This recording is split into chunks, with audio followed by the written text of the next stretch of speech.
Chapter 14. We were very near Hanover Place, not more than a block or two, when we suddenly heard the sound of bobby whistles, indicating a crime had been committed. The whistles were blowing from every direction. Several officers rushed by us, banging their batons against the brick walls as they went. From the sound of it, the crime must have been considerable indeed. I looked to Sir Happy to see if he was intending to investigate the incident, seeing as we were both fatigued beyond words from our earlier tussle with those slathering street dogs. There was a momentary conflict, I could tell, but it initially appeared as though home and a warm bath would prevail. That is, until a certain bobby running in our direction yelled out the fateful exclamation, "The Nipper struck again!" As my listeners might recall, the announcement of the Jessup McGibbons murder was prefaced with the title, "The Nipper Deals Death in London." Such was the name given to the canine killer by the London newspapers, the Nipper, effectively sensationalizing a grisly business. But such is the way with newspapers.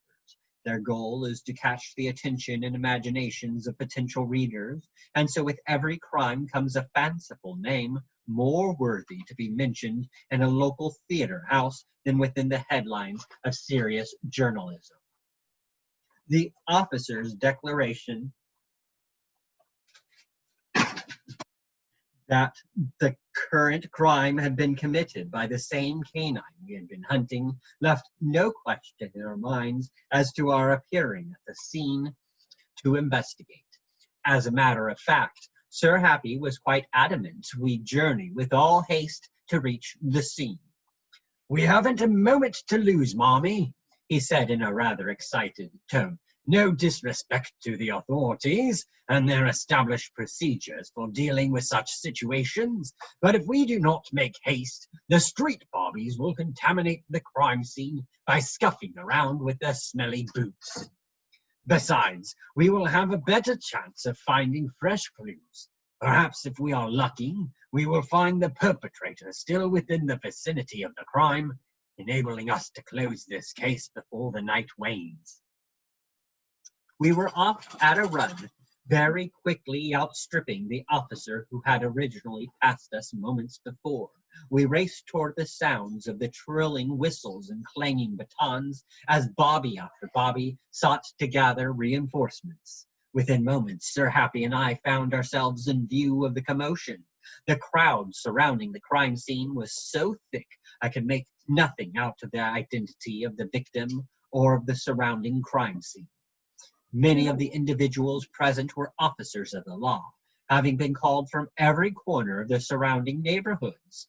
The remaining people were merely passers-by, having been drawn to the scene by their morbid curiosity and the suffering of our new victim. At first, I became angered by the crowds of people all gawping about, pressed in so tightly upon the victim. The poor soul could hardly have enough room to breathe. Then I realized we were there as well, hoping to see and sniff out whatever clues were there to be found. The throng of people was very quickly redeemed in my mind, as I could not begrudge their interest as I tried to justify my own. Sir Happy was horrified by the mass of local inhabitants, because their presence would make it harder to keep the crime scene intact. "It is imperative we get closer, Marmee, if we hope to find any clues worth having. This crowd will contaminate things in a matter of minutes. They will mill about, destroying every discernible footprint and mark and polluting every smell, so I will have no chance of distinguishing anything useful. Come on!" I can still feel the brush of the tightly creased navy blue woolen pants of the uniformed officers as Sir Happy and I pushed past them to gaze upon the newest victim. What we had hoped to find were fresh clues to aid us in uncovering the true identity of our villain.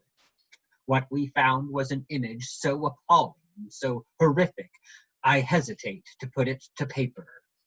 My mind still plagues me with dreadful images of that terrible moment, and during those moments of remembrance, I wish I could sponge away the memory, never to recall the vision again, never to remember the dread and terror I felt at seeing the gory, mangled body of a dear friend, never to reply to the cries of deepish anguish coming from Sir Happy as he looked upon the wounded body, not of some stranger, but of his beloved master, a body which had been ravaged and viciously torn apart. I shudder to say our victim was none other than Dr. Stephen Hanover. At first I feared the worst, believing I looked upon the empty shell of the person who once had been a very vibrant, giving soul, full of mercy and caring for others. But as I stood there, unable to move, barely able to breathe, I saw his chest heave as he gasped for air. His breathing was ragged and painfully intermittent, but it meant he was still alive.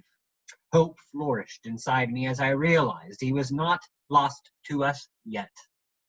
Sir Happy perceived the life in his beloved master as his Stephen struggled to hold on with each lungful of air. Very gingerly, Sir Happy crept over and began gently licking his bloodied hand, marred extensively by defensive wounds. My friend offered his master what comfort he could, not even knowing if Stephen was conscious enough to sense the presence of his precious pet. The effects of his little dog's small gesture were amazing. I saw Stephen's eyelids flutter as he slowly turned his face towards his little boy. With his last remaining strength, Stephen reached up and caressed Sir Happy's face, tracing every line and memorizing every nuance of the dachshund he loved. No words were spoken between them, but none were needed, as their touch expressed the very things which words could not. I stood silently by, helpless to change the circumstances and completely uncertain what to do next. I was determined not to interrupt this beautiful moment, which might very well be the last these two would spend together on this earth. It was then I realized neither Charles nor Amelia were aware of the situation. They had to be told, and soon. I took it upon myself to fetch them from the house, which was eerily just down the road. I told Sir Happy of my intent, but I believe he could neither hear me nor did he care. So focused was he on his master's face. I ran with all speed to Hanover Place, and very quickly found Amelia and Charles sitting in the parlor, waiting for the return of their friend Stephen. Little did they know he lay some short distance away, holding on to his life with the barest of strength. Amelia shrieked when she saw the remnants of the long-forgotten fight. The memory of it had slipped away, having been replaced by the far more pressing matter of Stephen's survival. "Dear Lord!" she exclaimed, rushing over to me and immediately beginning the fussing process. "Charles, Mr. Mommy has been in a fight. Come help me. I cannot clean him with all of his struggles." I was endeavoring to remove myself from her grasp, quite desperate to tell them the news of Stephen's attack. It was then I noticed Inspector Hiram Farley sitting in the corner, having come to the house just as Stephen's letter said he would. "And where's your cohort, Sir Happy?" she continued. "Probably out making a mess of himself as well." With one glorious howl, I managed to rip myself from her grasp. She reached for me again, but this time I managed to bat her hand away. She was extremely offended by the move, since I had always treated her with the greatest amount of gentleness, but now was no time for pleasantries, for Stephen might soon be dead. "Stop fussing about me, woman, and listen to what I have to say," I yelled, hoping to capture the attention of all those present in the room. My behavior had the appropriate effect, for each and every one of them looked upon me as though I were a violent stranger who had sprung into their midst. "You must follow me directly, with all haste. Stephen has been attacked and is lying bleeding in the street. Sir Happy is with him now, but we must hurry. Charles, grab your doctor's bag. You may be able to offer aid." To my complete and utter surprise and horror, not a soul budged from their present location. "Did you hear what I said? Stephen is dying! You must come quickly!" Again, no one moved. Several times I ran back to them, trying with every effort to get them to follow me.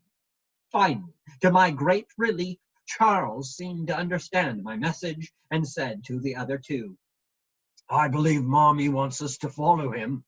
I meowed my agreement as I ran to the door, but before anyone could open it, the bell rang, indicating we had a visitor. To everyone's great surprise, it was one of the officers from the crime scene. He had come to inform the Hursts of Stephen's condition. He was well known to the Hursts, having come to the house on several occasions on police business. It was Inspector Farley who took the lead in addressing the officer, for he knew, based on his own experiences, this was no visit of pleasure. "What brings you here, Inspector Pennington?" Hiram asked in a very official and imposing tone.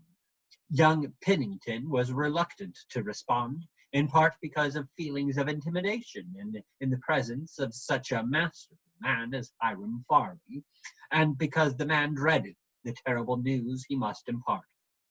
"Well, sir," the young officer began, "it is about Mr. Hanover, sir."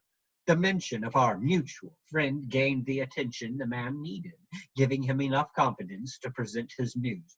"He has been attacked by the creature, sir, and he might not survive the wounds. Your presence is needed at the scene, just in case. Please, there's no time to waste." Everyone stood there aghast, disbelieving the shocking report they had just received. I took the opportunity to run over to Charles' medical bag, meowing loudly as I went. It was Inspector Farley who noticed my activities, saying, "I believe Mr. Mommy is telling you to take your medical bag. Charles, in case there are any services you might render to our friend." Charles momentarily broke out of his stupor and grabbed the bag, which was filled with a variety of different implements, salves, and bandages used for the treatment of sick and injured animals. Their application would be just as effective in treating a person as they would be for any other creature, making it an invaluable tool in this situation. With his medical bag in hand, Charles led the way out the door, waiting long enough for Officer Pennington to lead the way to Stephen. Knowing the way as well as the officer, I raced on ahead, filled with concern we had wasted too much time. To my relief, I found things to be much the same as I had left them, with Stephen receiving comfort from his faithful dog, Sir Happy. Poor Amelia swooned at the sight of so much blood, especially in the context of its relation to her friend. Although Charles was torn between caring for his wife and ministering to the needs of his friend, the more critical of the two patients received his attentions, and Amelia was left to the care of Inspector Farley and me. It was not long before the dear creature revived, but it was some time before the color returned to her cheeks. As I stood watch over Amelia, I felt the watchful gaze of Farley upon me. He looked at me as though he were trying to pierce the veil of some great mystery. As we crouched there, regarding each other, he said in a voice filled with awe and a bit of disbelief, "You were trying to tell us Stephen was in trouble, weren't you?" I offered my concurrence in the only way I could. I rubbed against his arm and purred very loudly. Again, I saw a look of awe go across his face as he realized I was giving him a direct answer to his question. There was little time for any other words between us, as the situation with Stephen reached a more critical point. But for the remainder of the time we were together, I felt Farley's attention split between focusing on the man he called a friend and me, the cat who had suddenly become an enigma. One of the officers on the scene made the grievous mistake of trying to remove Sir Happy from the side of his beloved master, receiving a nasty bite for his efforts. He reached for his baton, I assumed to use it against my four-legged friend, But before the officer could clear it from his belt loop, Farley seized the man's arm and growled at him. If you continue with that move, there will be more than one person going to the infirmary tonight. When the officer saw who it was who grabbed him, he very quickly let go of the baton and melted back into the throng of people milling about the scene.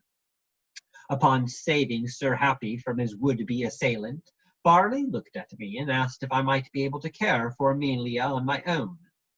Mr. Marmee, I fear I must step into my role as an officer of the law now and assist in the gathering and preservation of evidence, since this is now a crime scene. I assured him I would care for Amelia to the best of my abilities, and he went about his business, masterfully barking orders of instruction to all of the officers still on the scene. The area very rapidly became abuzz with activity, with Charles laboring to stop the flow of blood from Stephen's wounds, and Inspector Farley endeavoring to gather what clues he could from the surrounding vicinity. Several times I saw him stoop down to more closely examine an area, or to pick up some item which had caught his attention. His methods were very meticulous, not unlike those of Sir Happy when he was surveying a crime scene. After some time of being there all together, Charles announced Stephen must be moved and brought with all swiftness to the hospital. I've done what I can to stop the bleeding, but I'm no doctor. He needs better care than I can give him on the street. Several officers were directed to carefully place Stephen in a nearby cab, with Charles not far behind him, working feverishly to keep him stabilized during the transporting process. Inspector Farley very thoughtfully placed Sir Happy next to his master and summoned a carriage for Amelia and myself. Our journey to the hospital was a wild one indeed, and I was greatly surprised no one was trampled beneath our speeding cabs as they flew through the streets. There was a tremendous amount of hollering, shouting coming from both our cabbies and from the pedestrians below, but eventually we arrived at the hospital with little more than bruised bottoms and minor injuries to our nerves. As Stephen was carried into the surgical ward, the members of the Hanover household fell into immediate and exquisite disarray. No one knew quite what to do with themselves. Amelia teetered between fits of uncontrollable crying and almost comatose silence, while Charles endeavored to maintain a calm veneer for the sake of his wife, all the while internally falling to pieces. We all were beyond consolation, but none more so than Sir Happy. He suffered on so many levels. The obvious source of sorrow came from the fact his beloved master was fading away in the very next room, unconscious and perhaps very near death. That knowledge alone was enough to break Sir Happy's heart, but what compounded his misery, making it absolutely unbearable, was the fact Sir Happy was being denied access to Stephen. The hospital strictly forbade it.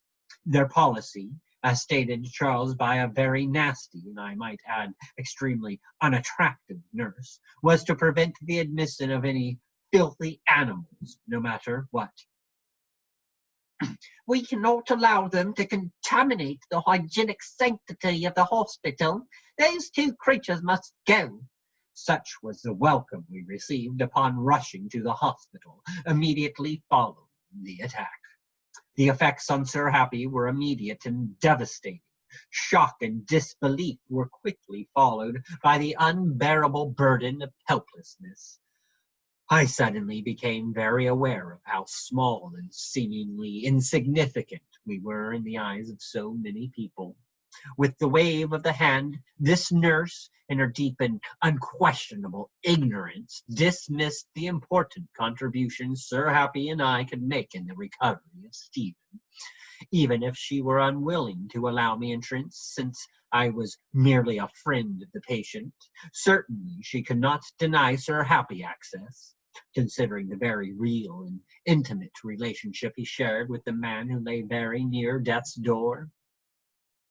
I decided to present the case to her as I would to any intelligent and feeling creature. Madam, you do not understand what you are doing. I began in a very warm and reasonable manner. Sir Happy is not merely the pet of Stephen Hanover, he is connected to the very heart and soul of the man. If you deny them access to each other, you threaten not only the physical health of the one, but the emotional health of them both. Please have mercy and at least allow Sir Happy access to his master, so the warmth of his love and his presence might offer comfort to the man as he heals. This odious creature was neither intelligent nor feeling, as I had hoped she would be, for not only did she ignore my heartfelt plea, she began screaming at us to get out, and then promptly began waving at us with a broom, which was too conveniently at hand. She acted as though we were vermin, and it infuriated me. I was preparing to launch into an acrid rebuke of her when I felt the unmistakable touch of my dear friend Sir Happy. The look on his face was pure torment, but at the moment he exhibited a more level-headed demeanor than I. Come, Mommy, Sir Happy said. There's little more we can do here.